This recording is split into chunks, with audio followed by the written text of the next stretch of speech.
चंडीगढ़ में लंबे समय से इंतजार के बाद कंप्रेस्ड बायोगैस यानी सीबीजी प्लांट की जमीन मिल गई है, लेकिन इसे चालू होने में दिसंबर 2028 तक लगभग 3 साल का समय लगेगा। इंडियन ऑयल कॉरपोरेशन लिमिटेड इस परियोजना में करीब 125 करोड़ रुपए का निवेश करेगी और यह प्लांट रोजाना 200 टन गीले कचरे और 30 टन गोबर से लगभग 8 टन सीबीजी का उत्पादन करेगा। नगर निगम की यह परियोजना शहर में कचरा प्रबंधन की एक बड़ी चुनौती के रूप में उभर रही है, क्योंकि 3 साल के इस अंतराल में रोजाना निकलने वाले कचरे को सही ढंग से प्रोसेस करना निगम के लिए बेहद महत्वपूर्ण होगा। सोमवार को नगर निगम ने इंडियन ऑयल को प्लांट के लिए 10 एकड़ जमीन सौंप दी।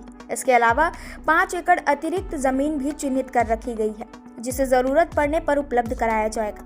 यह जमीन 1 रुपए की लीज पर दी गई। फिलहाल सभी वैधानिक मंजूरियां अभी बाकी हैं, इसलिए दिसंबर 2028 तक ही प्लांट संचालन में आ सकेगा। विशेषज्ञों का कहना है कि प्लांट की सफलता इस बात पर निर्भर करेगी कि निगम समय पर साफ और सेग्रीगेटेड गीला कचरा उपलब्ध करवा पाता है या नहीं। यदि इस बीच कचरे का सही ढंग से प्रबंधन नहीं हुआ तो डंपिंग ग्राउंड पर फिर से कचरे का पहाड़ खड़ा हो सकता है। सीबीजी प्लांट शुरू होने के बाद इंडियन ऑयल डंपिंग ग्राउंड परिसर में ही रिटेल आउटलेट भी खोलेगी। यहां आम वाहन भी गैस भरवा सकेंगे। नगर निगम के कचरा एकत्र करने वाले वाहन भी चरणबद्ध तरीके से सीबीजी पर चलाए जाएंगे, जिससे ईंधन खर्च और प्रदूषण में कमी आएगी। समझौते के तहत इंडियन ऑयल को 10% तक मिश्रित कचरा लेने की अनुमति है। इसका मतलब यह है कि 100% सेग्रीगेशन न होने पर भी प्लांट का संचालन जारी रखा जाएगा। भारत के अन्य शहरों में जैसे गोरखपुर, ग्वालियर और तमिलनाडु के नामाक्कल में सीबीजी प्लांट सफलतापूर्वक चल रहे हैं। चंडीगढ़ में बनने वाला प्लांट भी इसी मॉडल पर आधारित होगा। इस प्लांट से केवल ऊर्जा उत्पादन ही नहीं बल्कि कचरे का स्थायी समाधान भी मिलेगा।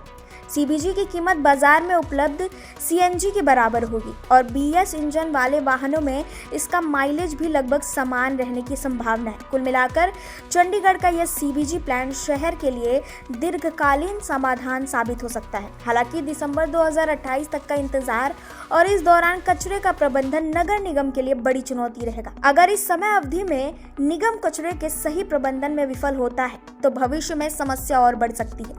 इसलिए शहरवासियों और निगम दोनों के लिए यह समय बेहद महत्वपूर्ण है। दिसंबर 2028 तक सीबीजी प्लांट शहर के कचरे के स्थायी समाधान की उम्मीद बनकर उभरेगा, लेकिन पहले 3 साल में कचरे की सही ढंग से संभालना ही असली चुनौती है।